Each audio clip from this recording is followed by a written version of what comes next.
isang liblib na baryo sa Bulacan, may isang matandang balete na iniwasan ng mga tao.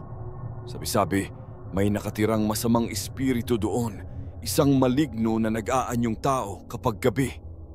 Si Lito, isang batang palaaral, ay hindi naniniwala sa mga kwento ng matatanda. Isang gabi, napagpasyahan niyang subukan ang tapang niya.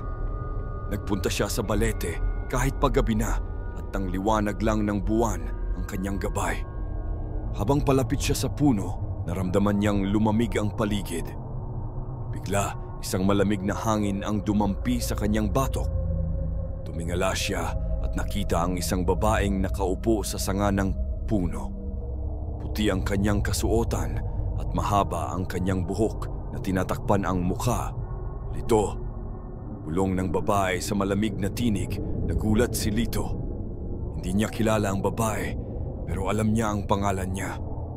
"Sino ka?" tanong niya habang pinipigilan ang takot sa kanyang boses. "Dati akong katulad mo," sagot ng babae.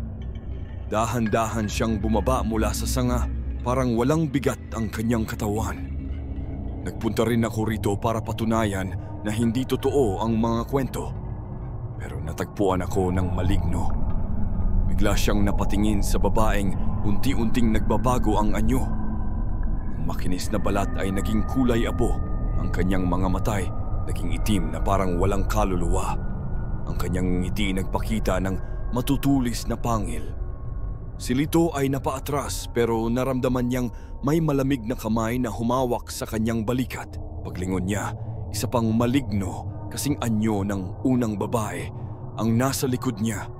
"Huwag kang mag-alala," sabi ng maligno. "Hindi ka namin papatayin. Gagawin ka naming tulad namin."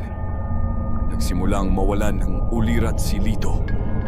Bago siya tuluyang magdilim ang paningin, narinig niya ang mga huling bulong ng mga maligno. "Isa ka na sa amin." Kinabukasan, natagpuan ng mga tao sa baryo ang walang malay na katawan ni Lito sa ilalim ng balete. Ngunit hindi na siya tulad ng dati. Ang kanyang mga matay walang buhay at ang kanyang balat ay unti-unting naging kulay abo. Mula noon ang balete ay hindi na lamang iniwasan, kundi lubusang iniwasan sapagkat ang mga kwentong dati akala'y katang-isip lang, ngayon ay alam na nilang totoo.